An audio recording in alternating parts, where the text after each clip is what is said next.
Initially, she wanted a career as a ballet dancer, but she ended up being one of the biggest pop culture icons of the 1960s through just two roles. So today we're going to be talking about the great career and the great impact of a lady my dad said is the most underrated sex pot of the 1960s, Yvonne Craig. Now, Yvonne Joyce Craig, born Taylorville, Illinois, was an American actress who is best known for his role as Barbara Gordon, Batgirl in the 60s TV series Batman. Other notable roles in her career included Dorothy Johnson in the 1963 movie It Happened at the World's Fair, Azalea Tatum in the 1964 movie Kissing Cousins with Elvis Presley, and as the green-skinned Orion and Marta, a psychopathic ingenue that got blown up real good in the Star Trek episode Whom Gods Destroy. The Huffington Post once called her a pioneer of female superheroes for television, and we all tend to agree. Craig was also a humanist and a philanthropist.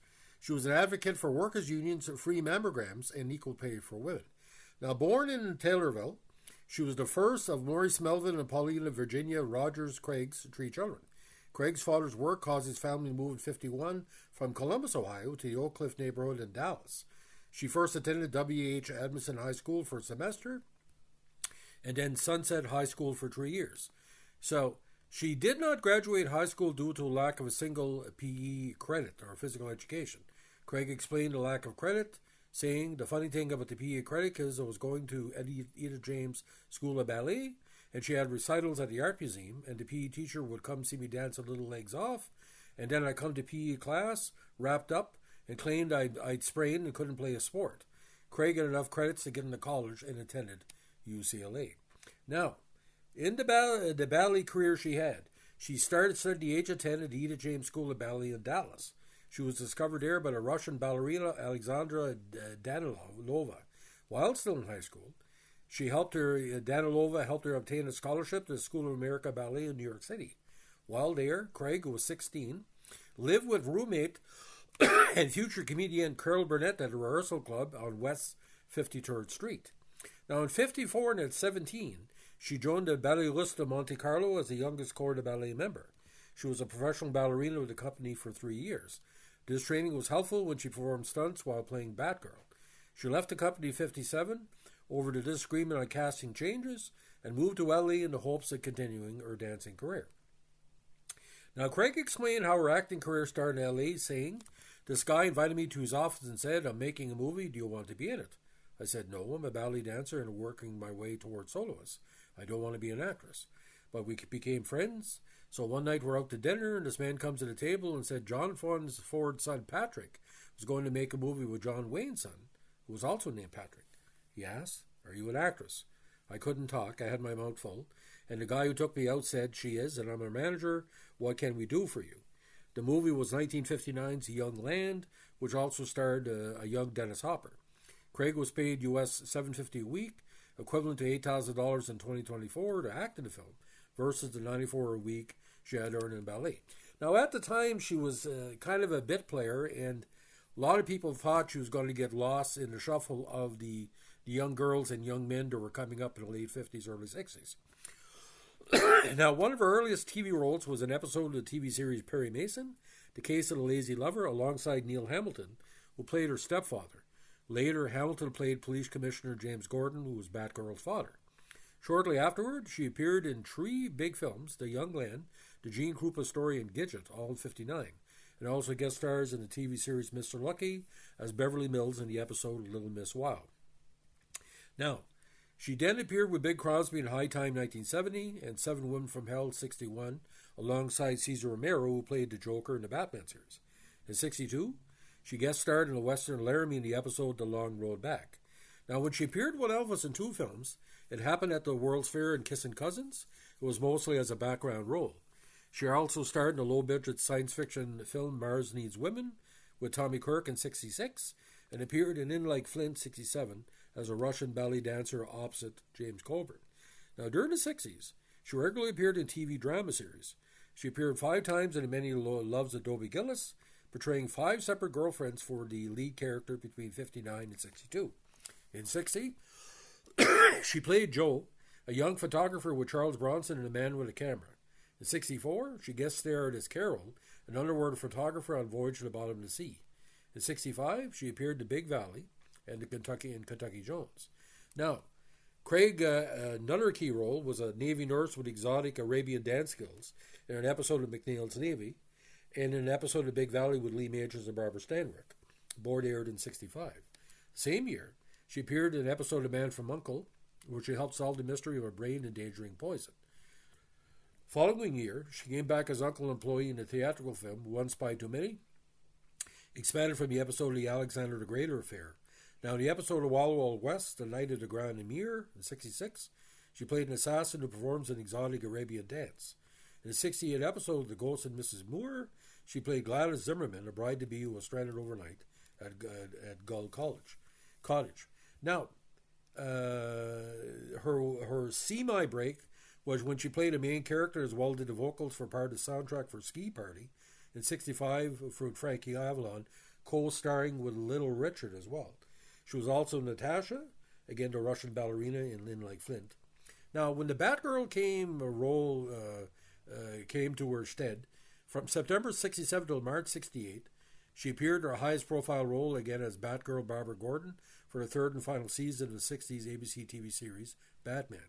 As Batgirl, she wore a purple and yellow outfit and rode a purple motorcycle with white glazed trim, whereas her alter ego Barbara Gordon was the librarian daughter of Commissioner Gordon.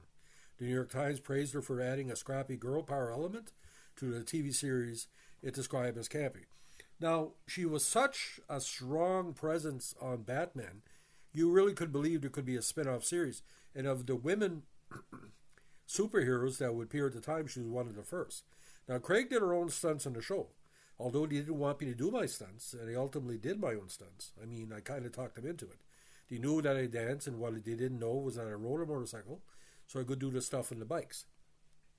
She did complain about riding the Batgirl cycle. They had taken off the shock absorbers to put on the bat wings, so whenever I went over a bump, it was like jumping off a table stiff-legged. The Batgirl cycle was customized 67 Yamaha Bonanza 180, YCS1. Now, co-star Burt Ward described working with Craig, saying Yvonne was a dear friend and a wonderful actress to work with. We had a great time on Batman. We were close friends. She got along great with Adam, myself, and everybody else. She was just a delightful person with a sparkling personality. She had an energy and brightness to her that was just uplifting. Now, while acting on Batman, she appeared a contestant on the game show The Dating Game in 67. Now, after Batman ended, Craig continued to act on TV. She appeared in guest roles in Intakes of Thieves, The Mod Squad, Mannix, and Emergency. Now, this is where it gets freaky. Third season of Star Trek needed a very, very good dancer and a great actress to play Martha, the green Orion chick, as we like to call him, in the episode Whom Gods Destroy. And she acts so well in this episode, she should have been nominated for Best Supporting Actress in a Drama Series. Now, in this episode 69, Martha was a green-skinned Orion woman who basically is psychopathic and basically falls in love with Kirk and wants to kill him. In the episode, former Starfleet Captain Garth, played by Steve Yannat, in a very underrated performance, is incarcerated in a mental asylum on a distant planet. Garth lures Captain Kirk to visit him in order to escape by hijacking the Enterprise through body transference. In the Star Trek canon, Orion women are described as, like animals, vicious, seductive. They say no human male can resist them. Garth uses Martha as an escaped inmate in an attempt to have her seduce Kirk through dance and then murder him. Now, Craig related the problems in having to wear green body makeup from head to toe in the episode. Susan Oliver, who portrayed the original Orion Vina on the show's pilot episode The Cage, and I were supposed to be for the same planet, only couldn't remember how they got Susan Green in the first season episode. They somehow had lost their makeup, so they had to devise a substitute formula. I had skid marks because the makeup wouldn't stay on. Then they sprayed me with liquid bandage, which has to be removed with acetone, so my skin was all burned. I was a walking disaster. When you perspire, liquid bandage won't stick, so here I was, walking around with moss hanging from my armpits. It was just hideous. I would take 2 showers at the studio, then go home and take an oil bath, and then take another shower to get the remainder of it off. Then it would start all over again the next day.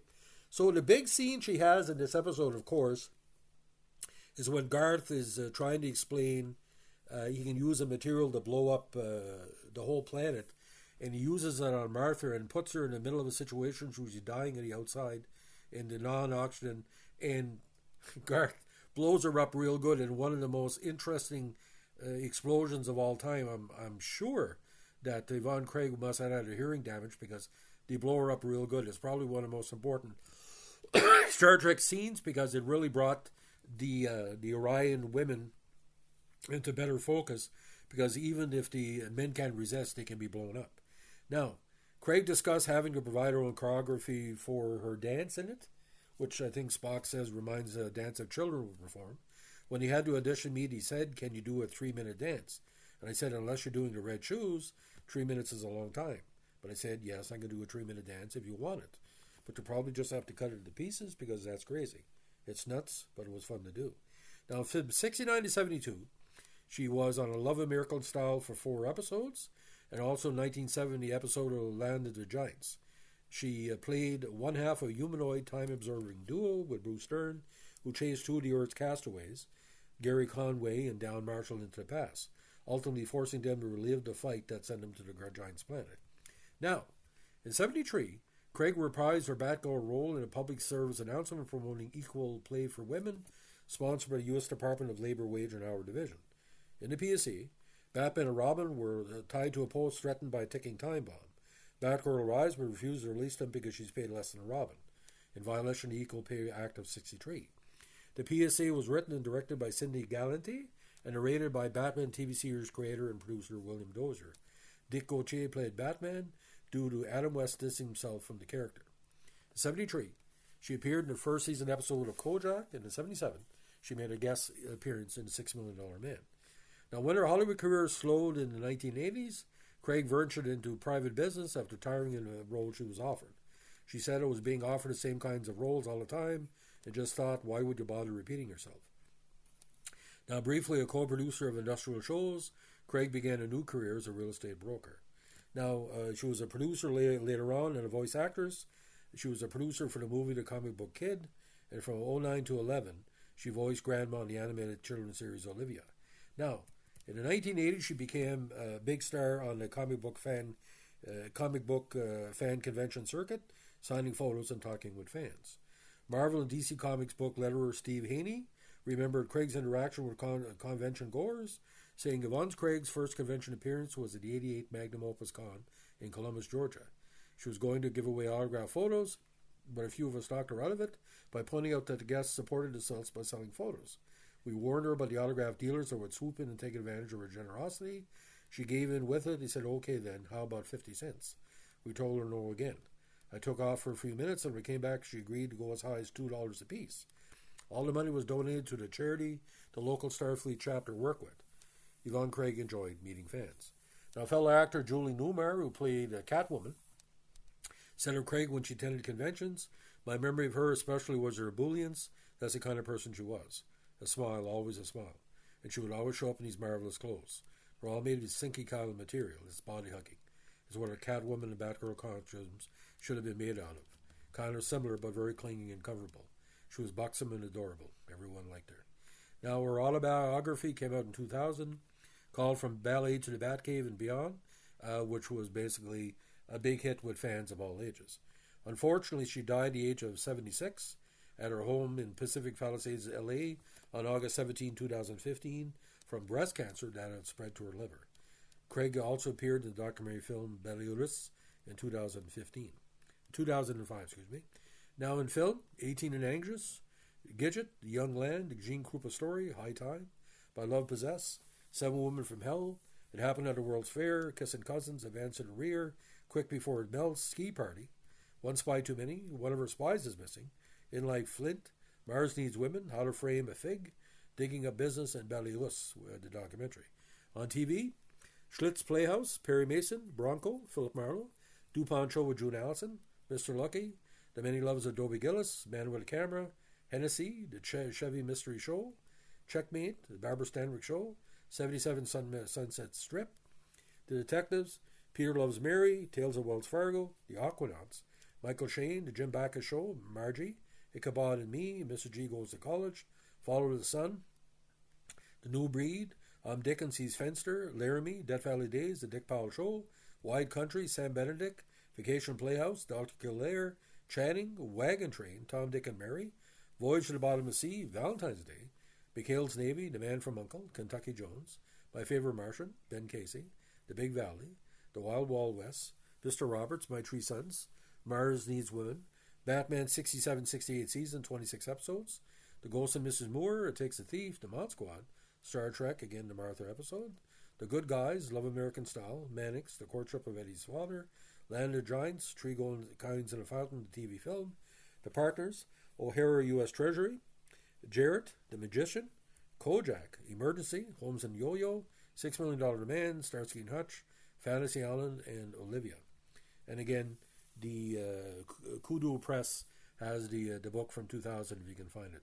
So, ladies and gentlemen, what a life and entertainment she had. She's dearly missed, ladies and gentlemen. And if she would have lived a few more years longer, who knows who she would have inspired of the new breed. But like I said, 78 years well lived. Now, again, the University of California, LA, School of American Ballet in Bella Vista, Monte Carlo, and the spouses married Jimmy Boyd in 1960, divorced in 62, and married Kenneth Aldrich in 88. And those who want to find out more Yvonne Craig, can go to the website Yvonne Craig, regularspelling.com. By the way, dynamite woman, dynamite talent, a renaissance woman, if anything. But like I said, you go from Batgirl to being blown up on Star Trek, so the science fiction fans just loved her. And she is sorely missed by her friends and fans. So ladies and gentlemen, if you like what we're doing here with our 1960s TV show tributes, including Star Trek and Batman, let us know with a like, comment, subscribe, or share.